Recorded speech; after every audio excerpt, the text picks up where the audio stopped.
नमस्कार साथियों, आज फिर लेकर आए हैं आपके लिए।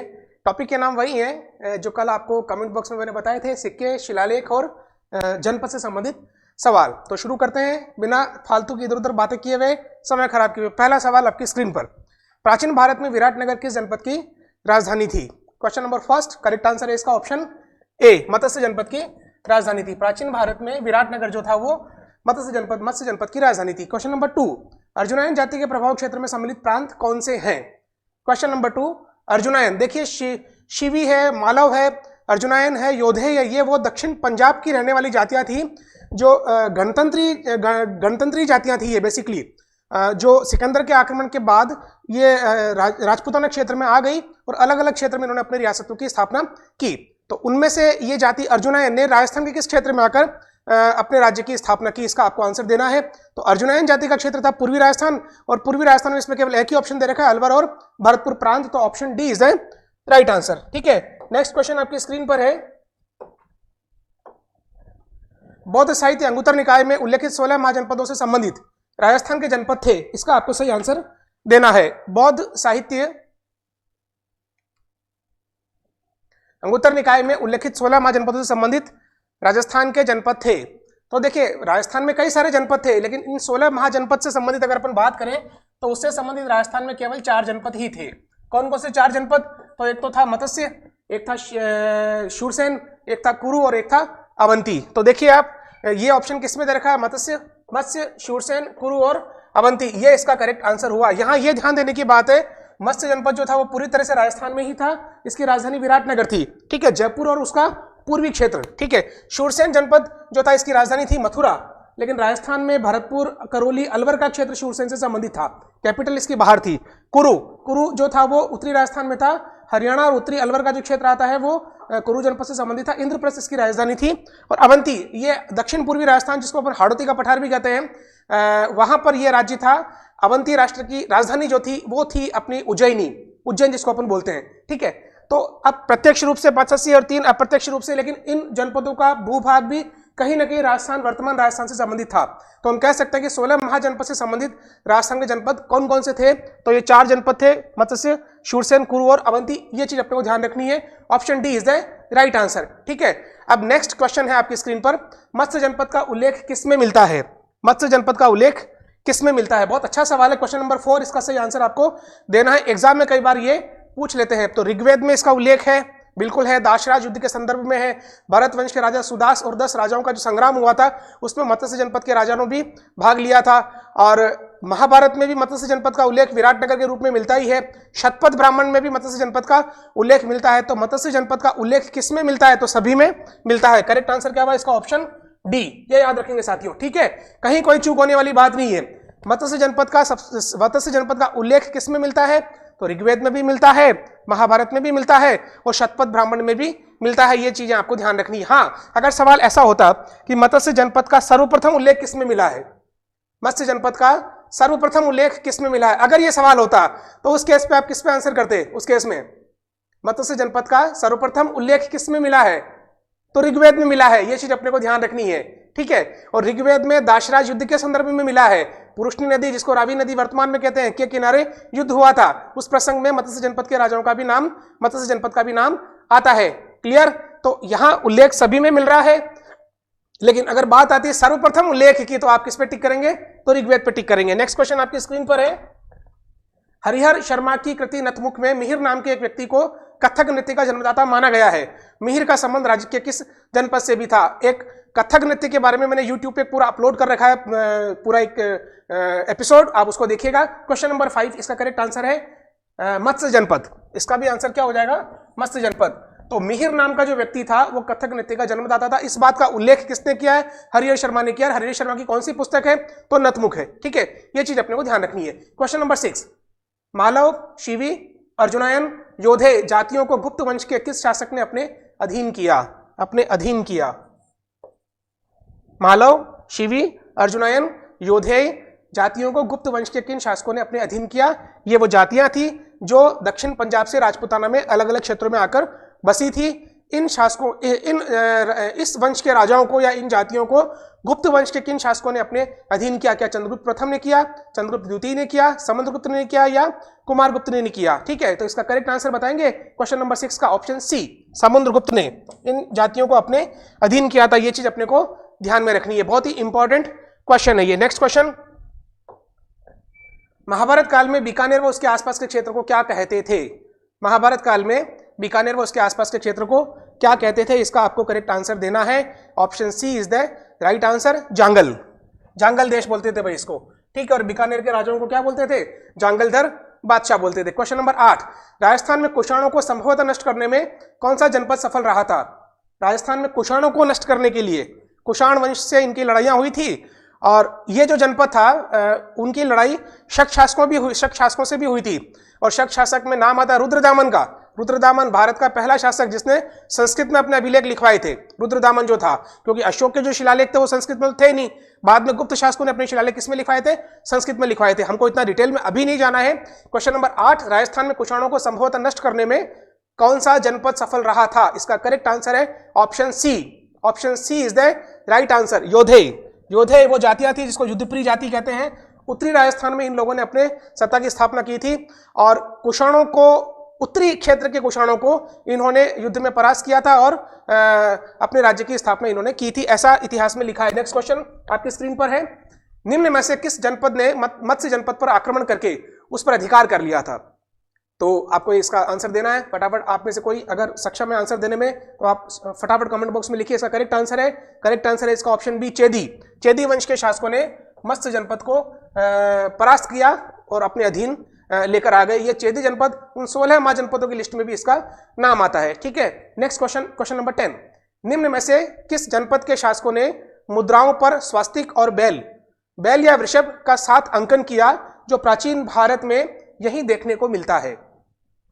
पूरे भारत में। अब इसमें क्या खास बात है, देखिए ये सभ्यताओं के सवाल, सिक्कों के सवाल, शिलालेखों के सवाल थोड़े से टिपिकल सवाल है इतिहास के अंदर, और यही सवाल जो है मैं कोशिश कर रहा हूं कि आपके ज्यादा से ज्यादा जितने भी टफ लेवल पे आए कोशिश हम करें कि वो सही हो, इसका ही हमारा प्रयास है। बाद में गोहिल वंश और राठौड़ वंश इनको पढ़ेंगे तो बड़ा मजा आता है, इसमें तो खटाखट कहीं कोई दिक्कत नहीं आती। लेकिन यही क्वेश्चन होते हैं इंपॉर्टेंट 4-5 जो डिसाइड करते हैं कि आपको नौकरी मिल रही है या नहीं मिल रही है। तो इन सवालों को आप रट लीजिए, दिमाग में बिठा लीजिए, इन कॉन्सेप्ट को आप दिमाग में बहुत अच्छे से बिठा लीजिए। अगर आप में से किसी की फरमाइश आती है कमेंट बॉक्स में कि भाई हमको इस टॉपिक को पढ़ना है, तो आप लिखिए, हम एक दिन 1 घंटे की 2 घंटे की क्लास लेके उस टॉपिक को भी आपका पूरी तरह से क्लियर कर दूंगा, ठीक है। और अगर आप भीलवाड़ा क्षेत्र के हैं और अगर आप इंस्टीट्यूट में आकर पढ़ना चाहते हैं तो भी मैं वो पर्टिकुलर टॉपिक को क्लियर करने में अपना पूरा आप लोगों को योगदान दूंगा। हाँ, जिन्होंने भी आर्यन यूट्यूब ऑनलाइन चैनल को सब्सक्राइब नहीं किया है वो सब्सक्राइब जरूर करें और ऐसे महत्वपूर्ण सवालों का लाभ लें जो सवाल बेसिकली सोजस पर है और ग्रंथ अकादमी की किताबों पर है, एनसीईआरटी और आरबीसी बेस्ड पर जो सवाल है और पूर्व परीक्षा में पूछे हुए सवाल और मौलिक सवाल आपको मिलेंगे, ठीक है। तो क्वेश्चन नंबर जो 10 है ये बड़ा जबरदस्त सवाल है, निम्न में से किस शासक के जनपद के शासकों ने मुद्राओं पर स्वास्तिक और बैल या वृषभ का एक साथ अंकन किया? स्वस्तिक चिन्ह माना जाता है, स्वस्तिक और बैल और वृषभ। स्वस्तिक को आर्यों का मानते हैं बेसिकली, हालांकि इंडस्ट्रियल सिविलाइजेशन भी मिला है। और वृषभ जो है वो द्रविड़ संस्कृति का प्रतीक माना जाता है। और ये एक बड़ी जबरदस्त बात थी कि भाई दोनों संस्कृति का एक साथ अंकन किया गया। ये समावेशी रूप ये सनातन धर्म की विशेषता है जो हमको बिल्कुल प्रारंभिक काल इनिशियल स्टेज पर भी दिखाई दे रहा है। इसका आपको करेक्ट आंसर देना है क्वेश्चन नंबर 10 का। तो इसका सही आंसर है ऑप्शन बी, शिवी जनपद, ठीक है। नेक्स्ट क्वेश्चन आपकी स्क्रीन पर है, देखिए 2008-9 में आरपीएससी ने 3rd ग्रेड का एग्जाम लिया था। पहले के सेशन में 2 बार आरपीएससी ने एग्जाम लिया था, तृतीय श्रेणी शिक्षक भर्ती का। आप लोगों को नहीं जानकारी होगा, उसके बाद कई सारे पैटर्न चेंज होते गए। कभी रीट के एग्जाम हुए, कभी टेट के एग्जाम हुए, फिर रीट पंचायत जिला परिषद ने भी वो डिस्ट्रिक्ट लेवल पे भी एग्जाम हुए और अभी वर्तमान में भी आप इसको फेस कर ही रहे रीट मेंस को। तो प्रोसेस चेंज होता गया कई बार। तो उस समय जो आरपीएससी ने एग्जाम लिया था उस समय एक क्वेश्चन इस तरीके से बाउंड्री का केवल दिया था, राजस्थान की बाउंड्री का। आप ध्यान से देखिएगा, इस तरीके से आपको राजस्थान बना के दे दिया और कह दिया कि यहां पर एक डॉट लगा दिया और बोल दिया कि ये जो चिन्ह है यहां पर निम्न में से कौन सा किला है, दुर्ग है। अब उसमें ऑप्शन गागरोन का किला था, ठीक है, वो करेक्ट आंसर हो गया। मेरा ये कहना है, अच्छा ये भी देखो मनोहर थाना का किला भी गागरोन में है, पर मनोर थाना का दुर्ग यहाँ ऑप्शन में नहीं दिया था, तो कंफ्यूज होने की कोई बात नहीं है कि पास पास के 2-3 किले नहीं दे देगा। एक किला यहाँ का देगा तो दूसरा किला उत्तर का देगा, तीसरा किला पश्चिम का देगा और चौथा किला कहीं और का दूर का जाके देगा, तो आप बहुत आराम से आइडिया लगा सकते हैं। तो इस तरीके के सवाल भी इस बार आपके पूछे जा सकते हैं। आरएस वगैरह में तो पूछते ही, तो उसकी प्रैक्टिस के लिए मैंने एक मैप वाला सवाल भी आपको दे दिया है। तो आप हिस्ट्री की सारी चीजों को भी मैप के थ्रू, प्राचीन क्षेत्र जो भी है उनको मैप के थ्रू थोड़ा सा अभ्यास करने की भी कोशिश करेंगे। क्वेश्चन नंबर 11 में आपको दे रखा है, दिए गए मानचित्र में छायांकित भाग किन जनपदों से संबंधित है। दिए गए मानचित्र में छायांकित भाग किन जनपदों से संबंधित है। देखिए 1 नंबर जो दे रखा है उसका मतलब हो गया योधे, 1 नंबर का मतलब हो गया योधे, ठीक है। 2 नंबर का मतलब हो गया मत्स्य, जयपुर और उसके आसपास का क्षेत्र। 3 नंबर का मतलब हो गया शिवी और 4 नंबर का मतलब हो गया अवंती राष्ट्र, अवंती, ठीक है। तो योधे, योधे 1 नंबर, 2 नंबर नहीं गलत है, 1 नंबर पे योधे, 2 नंबर पे मत्स्य, 3 नंबर पे शिव और 4 नंबर पे अवंती। इसका करेक्ट आंसर क्या हुआ? Option C. तो मैप के थ्रू भी आप इसको थोड़ा सा पढ़ने की कोशिश कीजिएगा, ऐसे सवाल भी एग्जाम में पूछे गए हैं, पूछे जा सकते हैं, ठीक है। नेक्स्ट क्वेश्चन आपकी स्क्रीन पर है, निम्नलिखित में से कौन सा युग्म सुमेलित नहीं है। बहुत आसान सा सवाल है, सवाल सिक्के दे रखे हैं और आपको सुमेलित करना है। क्वेश्चन नंबर 12 है, बहुत आसान सा सवाल है, आंसर है इसका option D, Vijayshahi Bikaner. Next question है, निम्नलिखित में से किस स्थल से इंडो ग्रीक शासकों के 28 सिक्के प्राप्त हुए हैं। 28 कॉइन्स एक साथ इतनी भारी मात्रा में, किन के? इंडो ग्रीक शासकों के। इनमें भी सबसे ज्यादा सिक्के किसके? तो मिनांडर के। तो ये सिक्के हमें कहां से प्राप्त हुए हैं? तो बैराठ, बैराठ, ये सभ्यताओं में भी हमने बात की थी, option B is the right answer. Next question है आपका, निम्नलिखित में से किस स्थल से शासक मिनांडर के सर्वाधिक सिक्के प्राप्त हुए। देखिए नेक्स्ट क्वेश्चन आ ही गया आपका, तो इसका करेक्ट आंसर भी क्या है? तो बैराठ। यही मिनांडर था जो बौद्ध भिक्षु नागसेन के संपर्क में आया था और उसने बौद्ध धर्म को ग्रहण कर लिया था। मिलिंद पढ़ो नामक पुस्तक बड़ी फेमस है जो उस काल में लिखी गई है, इसका मतलब है मिलिंद के प्रश्न। तो मिनांडर की किस बौद्ध भिक्षु से शास्त्रार्थ हुआ, कन्वर्सेशन हुआ, प्रश्नोत्तर हुए, तो नागसेन का नाम आएगा। आप नागार्जुन मत कर दीजिएगा, नागसेन का नाम आएगा उसमें। क्वेश्चन नंबर 15, झाड़शाही सिक्के राजस्थान की कौन सी रियासत में प्रचलित थे। झाड़शाही सिक्के, बहुत आसान सवाल है। झाड़ एक उनका प्रतीक, वो चिन्ह होता था झाड़नुमा और उसका सिंबल था, तो नाम ही झाड़शाही सिक्के उसका कर दिया गया है। तो क्वेश्चन नंबर 15 का जो करेक्ट आंसर है वो आप देंगे तो जयपुर क्षेत्र, ढूंढाड़ क्षेत्र, ठीक है।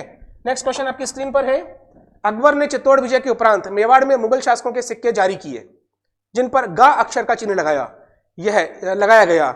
यह गा अक्षर किसका द्योतक था? यह गा अक्षर किसका द्योतक था, यह आपको बताना है। बहुत अच्छा सवाल है। हालांकि एलची सिक्के भी उसने चलाए थे आफ्टर चित्तौड़ विक्ट्री, लेकिन यहां एक गा अक्षर का चिन्ह लगाया था। तो ये गा अक्षर किस चीज का प्रतीक था? तो कत्लेआम कराने का, हत्या कराने का, डेवलपमेंट विकास कराने का, विक्ट्री विजय का सिंबल था, या गुलाम चित्तौड़ को उसने बना लिया था, इस चीज का प्रतीक था। तो इसका करेक्ट आंसर ऑप्शन 16 क्वेश्चन का ऑप्शन ए, हत्या कराने का, कत्लेआम कराने का, ये इस चीज का द्योतक था। ये आपको ध्यान में रखना है, ठीक है। क्वेश्चन नंबर 17, निम्नलिखित में से किन उत्खनन स्थलों से भारत की प्राचीनतम चांदी की पंचमार्क मुद्राएं प्राप्त हुई है। प्राचीन भारत की मुद्राएं हैं जिनको आहत मुद्रा भी कहते हैं, इनको पंचमार्क मुद्रा भी कहते हैं। यह राजस्थान में किन किन सभ्यता स्थलों से प्राप्त हुई है। बहुत ही शानदार सवाल है। बैराठ तो हम सबको रटावा है, लेकिन अब चूंकि नौकरी वाला अपन एग्जाम दे रहे तो थोड़ा सा आपको डेप्थ में इसकी स्टडी करनी होगी, क्योंकि गला काट प्रतिस्पर्धा है, लाखों की भीड़ है, आपको सेलेक्टेड पोस्टें हैं आपके पास, तो बहुत अच्छे से इसको तैयार करिए। क्वेश्चन नंबर 17 का आपको सही आंसर देना है, जहां से पंचमार्क मुद्राएं हमें प्राप्त हुई है। तो करेक्ट आंसर है इसका ऑप्शन डी, बैराठ से प्राप्त हुई है, रेड से प्राप्त हुई है और सांबर से प्राप्त हुई है। बैराठ, रेड और सांबर, ठीक है। कौन कौन सी क्षेत्र से? बैराठ, रेड और सांबर। एक जगह का नाम और मैं आपको ऐड करा देता हूं, रंगमहल। रंगमहल से भी पंचमार्क सिक्के प्राप्त हुए हैं। ये चीज अपने को भी क्या है, थोड़ी सी ध्यान रखनी है, ठीक है। और इसमें रेड जो स्थान है, जहां पर तो लगभग 3075 के आसपास, 3050 के आसपास कॉइन्स मिले हैं, जो सबसे भारी मात्रा में कॉइन्स मिले एशिया में, ये पंचमार्क सिक्के हैं। और पंचमार्क सिक्के किस धातु के होते हैं, ये भी सवाल पूछा जा सकता है। तो चांदी के होते हैं, कांसे के, पीतल के, स्वर्ण के नहीं होते हैं। पंचमार्क मुद्राएं सारी की सारी किसकी है? तो चांदी की मुद्राएं होती है, ठीक है। तो क्वेश्चन नंबर 17 का करेक्ट आंसर हुआ ऑप्शन डी। थोड़ा सा ठहराव किया मैंने क्योंकि महत्वपूर्ण सवाल था, फैक्ट आपको बताने जरूरी थे। नेक्स्ट क्वेश्चन आपकी स्क्रीन पर है, राजपूताना की किस रियासत के सिक्कों पर एक और साम्राज्ञी विक्टोरिया का चेहरा और अंग्रेजी में विक्टोरिया एम्प्रेस लिखा होता था और दूसरी ओर नागरी तथा उर्दू लिपि में महाराजा का नाम लिखा होता था? क्वेश्चन नंबर 18 है, इसका करेक्ट आंसर है Bikaner. Option C Bikaner is the right answer. Next question आपकी स्क्रीन पर है, ढींगला, भिंडरिया, नाथद्वारिया, बहुत आसान से नाम पता लग रहे हैं, ढींगला, भिंडरिया, नाथद्वारिया, ये कहाँ के सिक्के? तो मेवाड़ में प्रचलित तांबे के सिक्के, मेवाड़ की दरी पट्टियों के नाम, मेवाड़ की ओढ़नियों के नाम, मेवाड़ के राजस्व करों के नाम। तो 19वें का करेक्ट आंसर आपको देना है मेवाड़ में प्रचलित तांबे के सिक्के। यहाँ मजा तब आता जब ऑप्शन में ये होता कि मेवाड़ में प्रचलित चांदी के सिक्के, मेवाड़ में प्रचलित स्वर्ण के सिक्के और मेवाड़ में प्रचलित और दूसरी धातु के सिक्के, तो फिर कंफ्यूजन क्रिएट होता। तो सिक्के के तो नाम है पर ये ध्यान रखेंगे ये कॉपर के हैं, तांबे के सिक्के। क्वेश्चन नंबर 20, हरिकेली नामक नाटक जो 4 पाषाण पट्टिकाओं पर उत्कीर्ण है कहां से प्राप्त हुआ है? दाइबी पीर की दरगाह से, ढाई दिन के झोंपड़े से, मलिक शाह की दरगाह से, और एक ऑप्शन आपके दे रखा है, थोड़ा सा मैं इसको अप कर देता हूं,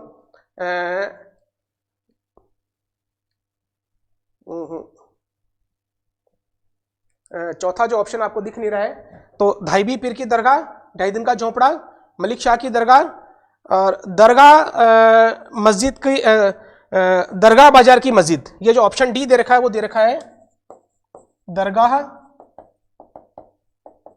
बाजार की मस्जिद का एक शिलालेख मिला फारसी में। तो आपको बताना यह है कि ये जो हरिकेली नामक नाटक है जो विग्रहराज चतुर्थ ने लिखा था, संस्कृत में लिखा था, और ये जो नाटक है वो कहाँ से प्राप्त हुआ है? तो ढाई दिन के झोपड़े की दीवारों से प्राप्त हुआ है, ढाई दिन के झोपड़े की दीवारों से प्राप्त हुआ। यही संस्कृत पाठशाला थी पहले और इसी को कुतुबुद्दीन ऐबक ने तोड़वाकर वो सारी कहानी आपको पता है। नेक्स्ट क्वेश्चन आपकी स्क्रीन पर है 21, महान प्रतिहार शासक भोज प्रथम, जिसको मिहिर भोज भी कहते हैं, को आदिवरा की उपाधि मिली थी। इस बात की जानकारी का ऐतिहासिक स्रोत क्या है, यह आपको बताना है। इस बात की जानकारी का ऐतिहासिक स्रोत क्या है? महान प्रतिहार शासक भोज प्रथम, जिसको मिहिर भोज, मिहिर ग्वालियर प्रशस्ति में मिहिर अभिधान कहा है, सूर्य का प्रतीक है ये, उसे आदिवरा की उपाधि भी मिली है। आदिवरा द्रम नाम से उसने सिक्के कॉइन्स चलाए थे और उन कॉइन्स पर लिखा था उसने आदिवरा द्रम। तो आदिवरा की उपाधि कहां से मिल रही है? इस बात की जानकारी, आदिवरा की उपाधि की जानकारी हमको कहां से मिल रही है? तो करेक्ट आंसर हुआ इसका ऑप्शन ए, सिक्के। बहुत ही इंपॉर्टेंट सवाल है और बहुत ही जबरदस्त सवाल है ये, ठीक है। और सवालों को सहेज कर रखिएगा जब आप सेकंड ग्रेड फर्स्ट ग्रेड की भी तैयारी करेंगे और आरएस और एसआई के बारे में भी सोच रहे हैं, तो इन सवालों को वापस देखिए, बड़े जबरदस्त सवाल है ये। क्वेश्चन नंबर 22, गोसुंडी शिलालेख किस भाषा में लिपिबद्ध है? बहुत अच्छा सवाल है। क्वेश्चन नंबर 22, गोसुंडी शिलालेख किस भाषा में लिपिबद्ध है? ईसा पूर्व 2री शताब्दी ईसा पूर्व का शिलालेख है जो चित्तौड़गढ़ से प्राप्त हुआ है, गोसुंडी क्षेत्र से प्राप्त हुआ है। और संकर्षण वासुदेव की पूजा यानी कि बलराम कृष्ण की पूजा का इसमें उल्लेख है, यानी कि ये जो क्षेत्र था यहां पर वैष्णव संप्रदाय की धारा बह चुकी थी। इस बात की जानकारी हमको कहां से मिलती है? तो गोसुंडी शिलालेख से मिलती है। सारी जानकारी हमने शिलालेख वाले टॉपिक में ऑफलाइन क्लासेस में दी है और ऑनलाइन में भी सारी चीजें बताते हैं। तो गोसुंडी का शिलालेख किस भाषा में है? 22 ऑप्शन नंबर डी, संस्कृत भाषा में है। नेक्स्ट क्वेश्चन आपकी स्क्रीन पर है, बिजोलिया शिलालेख में किस वंश के शासकों की उपलब्धियों का उल्लेख है? बहुत आसान सा सवाल है, ऑप्शन बी चौहान शासक इज द राइट आंसर, ठीक है। नेक्स्ट क्वेश्चन आपकी स्क्रीन पर है, बड़ली शिलालेख जो कि अशोक काल से पूर्व का माना जाता है, जिसे राजस्थान का सबसे प्राचीन शिलालेख भी कहते हैं, बड़ली का शिलालेख प्राप्त हुआ है अलवर से, अजमेर से, भीलवाड़ा जिले से और टोंक जिले से। 24 का जो करेक्ट आंसर है वो आपको बताना है। 24 का करेक्ट आंसर है ऑप्शन बी, अजमेर। ये सबसे प्राचीन शिलालेख है। हालांकि पिपरवा का शिलालेख भारत का सबसे प्राचीन शिलालेख नहीं है, इससे भी पुराने शिलालेख भारत में मिले, लेकिन फिर भी भारत के प्राचीनतम शिलालेखों में तो इसका नाम आता ही है, बड़ली का शिलालेख, ठीक है। ये ध्यान अपने को रखना है। नेक्स्ट क्वेश्चन स्क्रीन पर आ गया आपके, निम्नलिखित में से किस शिलालेख से राजस्थान में मौर्य साम्राज्य के अस्तित्व की जानकारी मिलती है? बहुत अच्छा सवाल है, 25 नंबर का क्वेश्चन है। निम्नलिखित में से किस शिलालेख से राजस्थान में मौर्य साम्राज्य के अस्तित्व की जानकारी मिलती है? यह आपको बताना है। क्वेश्चन नंबर 25, करेक्ट आंसर दीजिए आप। कंसुआ, कणसवा, गोसुंडी, बरली, अभिलेख, नानसा यूपलेख। करेक्ट आंसर है इसका कंसुआ का शिलालेख या कणसवा का अभिलेख। ये कहां से मिला है? तो कोटा से मिला है, ये भी आपको ध्यान रखना है। ये मौर्य वंशी शासकों के बारे में जानकारी देता है। नेक्स्ट क्वेश्चन है, निम्नलिखित बहियों में से किस बहियों में राजकीय भवनों के निर्माण का विस्तृत विवरण मिलता है? कंस्ट्रक्शन के बारे में सारी डिटेल जानकारी मिलती है, गवर्नमेंट कंस्ट्रक्शन के बारे में, राजकीय भवनों के निर्माण के बारे में विस्तृत जानकारी मिलती है। आपको आंसर देना 26 का। हम बात करते हैं ना मजदूरों से और कारीगरों से, कहा कि कहां पर कमठाना आजकल है तुम्हारा, कमठाना जा रहे हैं भाई, कहां पर काम कर रहे हो? तो कमठाना भैया जो होती है वो सारी डिटेल इंफॉर्मेशन देता है अबाउट गवर्नमेंट कंस्ट्रक्शन के बारे में, ठीक है। तो ऑप्शन बी इसका करेक्ट आंसर है। नेक्स्ट क्वेश्चन आपकी स्क्रीन पर, किस अभिलेख को कर्नल टॉड द्वारा इंग्लैंड ले जाते समय समुद्र में फेंक दिया गया था? बहुत ही पॉपुलर सवाल है, आजकल सबको ध्यान है। सब जने इसको पढ़ते हैं। Question number 27 option C Manmori का लेख। ये मानमोरी मानमोरी नाम का मौर्य वंशी राजा था और कहानी है सारी शिलालेखों के बारे में सारी बताइए। 27 का option C is the correct answer. Next question है निम्नांकित में से कौन सा साक्षी हल्दीघाटी के युद्ध में महाराणा प्रताप को विजयी बताता है? तो राज प्रशस्ति जो राजसमंद जिले में राजप्रकाश जो किताब है जगदीश मंदिर प्रशस्ति जो उदयपुर में है, तो करेक्ट आंसर है ऑप्शन डी। उपरोक्त सभी ये बताते हैं कि महाराणा प्रताप जो है हल्दीघाटी के युद्ध में जीते थे भाई। क्वेश्चन नंबर 29 9 मंजिल के विशाल कीर्ति स्तंभ को राणा कुंभा ने अपने किस उपाध्यक्ष को समर्पित किया है? यहां कोई कंफ्यूजन नहीं होना है। विजय स्तंभ कीर्ति स्तंभ में डिटेल में मैंने आपको शिलालेखों में बताया है। जैन कीर्ति स्तंभ जब तक नहीं लिखे तो कीर्ति स्तंभ को आपको विजय स्तंभ का ही मानना, ये मान लिया गया अब आरपीएससी के द्वारा भी और अन्य संस्थाओं के द्वारा भी। तो साफ साफ लिखा हुआ आएगा कीर्ति स्तंभ, तो विजय स्तंभ पर कीर्ति स्तंभ प्रशस्ति है। जब तक कि जैन कीर्ति स्तंभ न लिखा हुआ है तो यहां स्पष्ट है कि 9 मंजिल कीर्ति स्तंभ कौन सा वाला? तो विजय स्तंभ ही है भाई। ठीक है, क्लियर हो रही है चीज। तो अगर कीर्ति स्तंभ जैन की बात आती है तो स्पष्ट रूप से कीर्ति स्तंभ से पहले जैन लिखेगा। आप बिल्कुल भी डाउट नहीं करें, किताबों में बहुत भ्रमित इंफॉर्मेशन दे रखी है, पहले दे रखी थी, अब अच्छी किताबों ने इस चीज को क्लियर किया। 29 का करेक्ट आंसर है 9 मंजिल के विशाल कीर्ति स्तंभ को राणा कुंभा ने अपने किस उपाधि को समर्पित किया है? तो महाराणा कुंभा के आराध्य देव कौन थे? तो भगवान विष्णु। तो विष्णु को समर्पित किया। इसको विष्णु स्तंभ भी कहते हैं, इसको गरुड़ स्तंभ भी कहते हैं। विष्णु के महावाहन कौन है? तो गरुड़ है भाई। ठीक है, 29 का करेक्ट आंसर क्या हुआ? Option D Vishnu. निम्नलिखित में से कौन सा मंडोर के प्रतिहारों के इतिहास की जानकारी देता है? बहुत ही अच्छा सवाल है। क्वेश्चन नंबर 30 घटियाला का शिलालेख। घटियाला को रोहिन स्तूप भी कहते हैं भाई, जोधपुर के पास में ये क्षेत्र पड़ता है। ये मंडोर के प्रतिहार शासकों के बारे में इंफॉर्मेशन देता है। राजस्थान में पुरातात्विक सर्वेक्षण कार्य सर्वप्रथम प्रारंभ करने का श्रेय किसे जाता है? इसका आपको आंसर देना है ऑप्शन ए ACL कार्लाइल। 31 का करेक्ट आंसर है ऑप्शन ए। ठीक है, कार्लाइल साहब को सबसे पहले क्रेडिट जाता है इसका। नेक्स्ट क्वेश्चन है मोखरी यूप अभिलेख।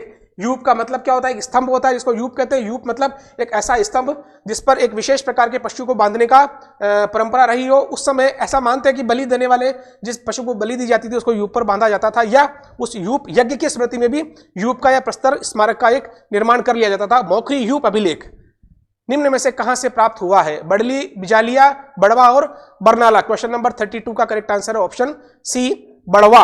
Option C is the correct answer है। क्वेश्चन नंबर 32 का बड़वा आंसर सही है। और यहां से कितने यूप स्तंभ प्राप्त हुए? तो 3 यूप स्तंभ प्राप्त हुए हैं।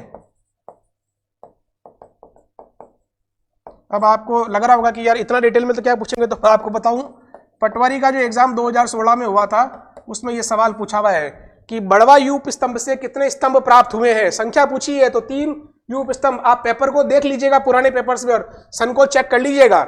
ये एकदम फैक्ट है कि इस तरीके के सवाल जब पटवारी एग्जाम में आते हैं तो आपकी भी नौकरी वाला ही एग्जाम है भाई, थोड़ा अच्छे से तैयारी करिए। मोखरी यूप अभिलेख निम्न में से कहां से प्राप्त हुआ है? तो बड़वा से। बड़वा कहां आता है? क्वेश्चन नंबर 32 में बड़वा कहां आता है? तो ये अंता में आता है भाई, अंता 12। यहां से 3 यूप स्तंभ प्राप्त हुए। नेक्स्ट क्वेश्चन है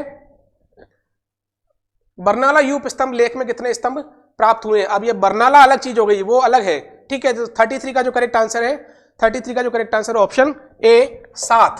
ठीक है, बरनाला यूप स्तंभ जो है 33 नंबर का, इसका करेक्ट आंसर है 7 स्तंभ प्राप्त हुए। ये बरनाला कहां आता है? तो ये आता है अपना जयपुर में। ठीक है, नेक्स्ट क्वेश्चन आपकी स्क्रीन पर है। किस लेख से यह पता चलता है कि गोयल शासकों ने दिल्ली के सुल्तानों से तीर्थ यात्रा कर को समाप्त करवा दिया था? बहुत अच्छा सवाल है। किस लेख से यह पता चलता है कि गोयल शासकों ने दिल्ली के सुल्तानों से तीर्थ यात्रा कर को समाप्त करवा दिया था? जावर माइन से चांदी बांदी आती थी और खेम सिंह का नाम आता है और खेती सिंह का नाम आता है, लाखा का भी नाम आता है। इन लोगों के समय में यह घटना हुई थी। दिल्ली के सुल्तान जो तीर्थ यात्रा कर लिया करते थे, तो गोयल शासकों ने केवल अपने मेवाड़ रियासत के लिए नहीं, न केवल राजपूताना के लिए, आप सोचिए गोयल शासकों ने पूरे भारतवर्ष के हिंदुओं की तरफ से मुस्लिम शासकों को यह कह दिया कि तीर्थ यात्रा अब आप किसी से भी नहीं लेंगे, और उन्हें इस चीज को मानना पड़ा था। तो 34 का करेक्ट आंसर है ऑप्शन सी श्रृंगी ऋषि का अभिलेख। 34 का करेक्ट आंसर है ऑप्शन सी श्रृंगी ऋषि का अभिलेख। बहुत महत्वपूर्ण शिलालेख है ये मेवाड़ के संदर्भ में, कि मेवाड़ के महाराणाओं का कितना इंपॉर्टेंस था भारतीय इतिहास में, कि पूरे भारतवर्ष के तीर्थ यात्रियों की तरफ से उन्होंने ये कह दिया था कि भैया अब आप इनसे तीर्थ यात्रा कर नहीं लेंगे, और दिल्ली के सुल्तानों को इस चीज को मानना पड़ा था। ठीक है, क्वेश्चन नंबर 35 रसिया की क्षत्रिय अभिलेख का नाम उत्कीर्ण है। करेक्ट आंसर आपको देना है 35 का। इसमें correct answer Narvarma Gohil, option A is the right answer. Next question है आपकी स्क्रीन पर। बिजोलिया अभिलेख के अनुसार सांभर झील का निर्माण चौहान वंश की शासक ने करवाया था। Option B Vasudev is the right answer. Vasudev इसका बिल्कुल सही उत्तर है। नेक्स्ट क्वेश्चन आपकी स्क्रीन पर, हाड़ी रानी कर्मवती द्वारा जौहर में प्रवेश करते समय दिए गए भूमि अनुदान की जानकारी का स्रोत कौन सा है? पुर के ताम्रपत्र, चौकली के ताम्रपत्र, रणकपुर की प्रशस्ति और चीरवे का शिलालेख। तो इसका करेक्ट आंसर है पुर के ताम्रपत्र। ये भीलवाड़ा जिले के पास ही में ही है, भीलवाड़ा शहर के पास में ही है। नेक्स्ट क्वेश्चन, घटियाला प्राकृत अभिलेख किस शासक से संबंधित है? बहुत अच्छा सवाल है। 38 नंबर का घटियाला के जो लेख है वो प्रतिहार शासकों के हैं और 38 का करेक्ट आंसर कक्कुक, प्रतिहार शासक कक्कुक के बारे में ये जानकारी देता है और आगे के शासकों के बारे में भी जानकारी देता है। निम्नलिखित में से किन अभिलेखों में प्रतिहारों को गुर्जर कहा है? नीलकंठ, देवली, राधनपुर और कराड़। 39 का करेक्ट आंसर है option D, A B C D सभी में कहा है भाई, ये चीज ध्यान रखने की है। क्वेश्चन नंबर 39 का करेक्ट आंसर है ऑप्शन डी। ठीक है, नेक्स्ट क्वेश्चन आपकी स्क्रीन पर तकिया कलाम बन गया है ये। प्रतिहार शासक नागभट्ट प्रथम को नारायण की उपाधि किस लेख में दी गई है? नागभट्ट प्रथम ये बेसिकली उज्जैन के थे जिन्होंने भीनमाल पर अधिकार किया और बाद में कन्नौज को भी अपनी राजधानी बना दिया था। मंडोर के प्रतिहारों के शाखा के अलावा ये अलग शाखा के राजा थे जो बाद में इसी क्षेत्र में आ गए थे और इन शासकों को नारायण की उपाधि दी गई है और आदिवरा की उपाधि दी गई है और प्रभास की उपाधि दी गई। इसका मतलब यह है कि इन शासकों ने इस पृथ्वी के भूभाग की यानी भारतवर्ष की अरब मुस्लिम आक्रमणकारियों से रक्षा की थी। ठीक है, तो प्रतिहार शासक नागभट्ट फर्स्ट को नारायण की उपाधि किस लेख में दी गई है? Option C is the right answer, Gwalior प्रशस्ति। ये ग्वालियर प्रशस्ति जो है वो भोज प्रथम के काल की लिखी गई है और उसने नागभट्ट प्रथम को नारायण की उपाधि का उल्लेख मिलता है। क्वेश्चन नंबर 41, इधर ऑप्शन 4 है और इधर ऑप्शन 5 है। देखो सुमेलित करना है, इधर 4 और इधर 5, बहुत सावधानी से। ये भी एक पैटर्न है सवाल के आने का, तो जल्दीबाजी नहीं करनी है। बिजोलिया का मतलब क्या हो जाएगा? बिजोलिया का मतलब हो जाएगा अपना शाकंभरी के चौहान, ये तो 2 हो गया। नौचौकी का मतलब हो जाएगा मेवाड़ के गुहिल, ये 3 हो गया। वृहद प्रशस्ति का मतलब हो जाएगा बीकानेर के राठौड़। ग्वालियर प्रशस्ति का मतलब हो जाएगा प्रतिहार, ये हो जाएगा अपना 5। तो 2 3 1 5, 2 3 1 5, 2 3 1 5, option B is the right answer. चीज क्लियर हुई? नेक्स्ट क्वेश्चन, मेवाड़ राज्य में सोने के सिक्के चलाने वाला राजा कौन था? तो मेवाड़ राज्य में सोने के सिक्के चलाने वाला राजा का नाम है बप्पा रावल। ठीक है, नेक्स्ट क्वेश्चन, निम्न में से किस लेख में राजस्थानी शब्द का उल्लेख है और इस शब्द का संबंध स्थानीय व्यक्ति से न कि स्थान से है? बहुत जबरदस्त सवाल है। कई भ्रम रहता है कि कुछ कहता है कि किस शिलालेख में, किसी में कुछ शिलालेख में। मानव संसाधन विकास मंत्रालय की जो किताब है उसमें स्पष्ट रूप से सारे शिलालेखों के बारे में डिटेल में लिखा हुआ किताब उपलब्ध है आर्यन कोचिंग की लाइब्रेरी के अंदर और स्पष्ट रूप से इसका जो करेक्ट आंसर है वो चित्तौड़ का खंडलेख, बसंतगढ़ का लेख नहीं है। इसका करेक्ट आंसर क्या है? चित्तौड़ का खंडलेख, option C is the right answer. ये चीज अपने को ध्यान रखनी है, स्थानीय व्यक्ति से संबंधित है कि स्थान से। और शब्द का नाम क्या आ रहा है? राजस्थानी शब्द का नाम आ रहा है। बसंतगढ़ शिलालेख इसका आंसर नहीं है। नेक्स्ट क्वेश्चन आपकी स्क्रीन पर, सामोली शिलालेख के अनुसार अरण्यवासिनी देवी का मंदिर, जिसे वर्तमान में जावर का मंदिर भी कहते हैं, इसका निर्माता कौन है? सामोली शिलालेख में डिटेल उसकी लिखी हुई है। इसका करेक्ट आंसर ऑप्शन ए जैनतक ने इस मंदिर का निर्माण करवाया था। नेक्स्ट क्वेश्चन है, नेक्स्ट क्वेश्चन हो जाएगा अपना, सामोली शिलालेख में उल्लेखित महाजन शब्द का अर्थ है राज्य का प्रशासनिक प्रमुख, राज्य का सबसे विश्वास पात्र, समुदाय या संघ जो जनोपयोगी कार्य करता था, या जन प्रमुख। ये 4 ऑप्शन आपको दे रखे। 45 का करेक्ट आंसर ऑप्शन सी, समुदाय या संघ जो जनोपयोगी कार्य करता था उसे महाजन के रूप में उल्लेखित किया है इस शिलालेख में। नेक्स्ट क्वेश्चन, राज्य में 12वीं शताब्दी में ग्रामीण व्यवस्था में पूर्ण लोकतंत्र, स्थानीय स्वशासन के व्यवस्था के बारे में महत्वपूर्ण जानकारी देने वाला शिलालेख है। लोकल सेल्फ गवर्नमेंट जो हिंदुस्तान में चोल वंश के राजा इतिहास में फेमस है, लेकिन 12वीं शताब्दी में राजस्थान के अंदर एक ऐसा शिलालेख मिला है, वो ये कहता है कि नगर का उल्लेख है, ग्राम व्यवस्था का उल्लेख है और उनकी समितियों का सबका उल्लेख है। इस बात की जानकारी हमको कहां से मिलती है? बहुत जबरदस्त सवाल है ये सवाल, पता नहीं अभी तक किसी एग्जाम में पूछा नहीं, पर कभी भी जब नजर पड़ जाएगी तो बहुत अच्छा सवाल बनता है, ये पूछा जा सकता है। ऑप्शन ए नाडोल का लेख, नाडोल कहां आता है? तो पाली में आता है और ये 12वीं शताब्दी में ग्रामीण व्यवस्था के बारे में इंफॉर्मेशन देने वाला जबरदस्त लेख है। नेक्स्ट क्वेश्चन आपकी स्क्रीन पर, भेड़ाघाट जबलपुर से प्राप्त लेख से राज्य के किन शासकों की जानकारी मिलती है? तो गुहिल शासकों की, ऑप्शन बी इसका करेक्ट आंसर है। नेक्स्ट क्वेश्चन, रणछोड़ भट्ट द्वारा तैयार राज प्रशस्ति नामक महाकाव्य, जिसे राजसमुद्र नामक तालाब, जिसको अभी राजसमंद झील कहते हैं, राजसमुद्र नामक तालाब की पाल पर खुदवाया गया था, इसको नौचौकी शिलालेख भी कहते हैं। उक्त महाकाव्य में कितने सर्ग हैं? यहाँ सर्गों की संख्या पूछी है। अब ये थोड़ा सा ध्यान रखना, ये जो शिलालेख है वो 25 शिलाओं पर है, विश्व का सबसे बड़ा शिलालेख है, लेकिन इन 25 शिलाओं पर कितने सर्ग हैं? तो 1 से 2 से लगा के 25 तक 24 सर्गों का उल्लेख है। कितने सर्ग है भाइयों? 24 सर्ग, यानी कि जो मेवाड़ का इतिहास है वो कितने सर्गों में लिखा गया है? तो 24 सर्गों में लिखा गया। फिर ये शब्द क्यों आता है कि प्रशस्ति 25 शिलाओं पर है, तो पहली शिला पर शब्दावली लिखी हुई है, इतिहास नहीं लिखा हुआ है। दूसरी शिलालेख से इतिहास लिखना शुरू होता है जो 25 शिलालेख तक जाता है। तो टोटल कितने सर्ग, सर्ग का मतलब अध्याय हो गया, खंड हो गया उसके, तो टोटल मेवाड़ का जो इतिहास है महाकाव्य में कितने सर्ग है, तो 24 सर्गों का पूरा इतिहास इसमें लिखा हुआ है, ये चीज ध्यान रखना है। और एक शिलालेख में शब्दावली है, तो 25 शिलाओं पर ये पूरी की पूरी डिटेल इंफॉर्मेशन आ गई। तो करेक्ट आंसर इसका हुआ ऑप्शन बी 24 सर्ग, ये ध्यान रखेंगे आप। उत्तम शिखर पुराण नामक जैन पुस्तक को सेठ लोलाक ने कहां पर खुदवा कर लिखवाई थी, तो सेठ लोलाक का नाम आ गया, तो आपको हिंट मिल रहा है। करेक्ट आंसर है इसका ऑप्शन ए बिजोलिया। बिजोलिया के शिलालेख में, बिजोलिया में एक पाषाण पर उत्तम शिखर पुराण नामक जैन पुस्तक को लिखवाया गया था। नेक्स्ट क्वेश्चन है, नागदा के पास मिले अपरिजता के शिलालेख में विष्णु मंदिर के निर्माण व एक प्रशस्ति का उल्लेख है, उक्त प्रशस्ति के रचनाकार कौन है? क्वेश्चन नंबर 50 इसका करेक्ट आंसर। अब आपको लग रहा होगा कि यार ये पता नहीं कहां से सवाल आ गया, इतना टफ सवाल थोड़ी आएगा। मैं आपको बता देता हूं, कांस्टेबल 2018 का पेपर देखना आप। मैंने आरएस के इसकी तो बात ही नहीं की है, मैं तो पटवारी और कांस्टेबल की बात कर रहा हूं। कांस्टेबल 2018 के पेपर में सवाल आया हुआ है। अब आप सोच लो तो सवाल तैयारी का स्तर क्या होना चाहिए? नौकरी चाहिए भाई, कोई क्वालिफाइंग एग्जाम नहीं है ये, रीट मेंस का एग्जाम है, नौकरी चाहिए। इसमें फेल और पास की बात नहीं है, या तो नौकरी मिल गई या नहीं मिली, बस। आप ये नहीं कहोगे कि एक नंबर से रह गया, आधे नंबर से मिल गया। लोग यही पूछेंगे नौकरी मिली कि नहीं मिली, कि नहीं मिली, बात ठीक है भाई, आगे तैयारी करो आप। तो इसका जो correct answer option C Damodar.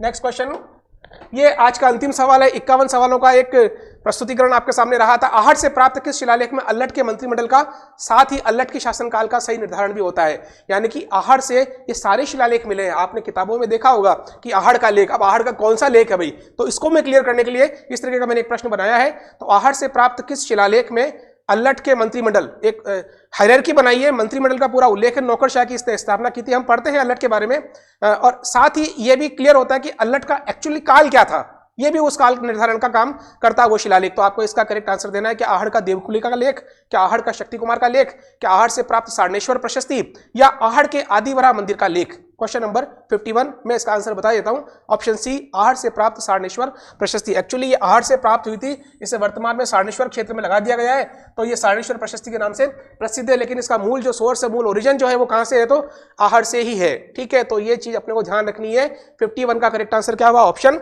सी। ठीक है, अब बात आती है आहट का देवकुलिका का लेख, उसमें क्या लिखा हुआ है? तो आहट के देवकुलिका का जो लेख है उसकी बात अगर अपन करें तो उसमें अल्लट द्वारा पाल शासक देवपाल को परास्त करने की बात आती है। शक्ति कुमार का जो लेख है उसमें भी बहुत सारी बात आती है। इसमें शक्ति कुमार के लेख में बात आता है कि जो माताजी थी वो राठौड़ों से संबंधित थी, जो रानी थी वो हूण शासकों से संबंधित थी। जानकारी सारी से मिल रही है, लेकिन जो महत्वपूर्ण जानकारी है वो किससे मिल रही है? तो आहट से। ये वाली चीज अपने को ध्यान में रखनी है। ठीक है, ये रहा अपना आज का सेशन। ठीक है, जाते जाते एक छोटा सा निवेदन, YouTube पे सब्सक्राइब करिए आर्यन ऑनलाइन चैनल को जिन्होंने नहीं किया है।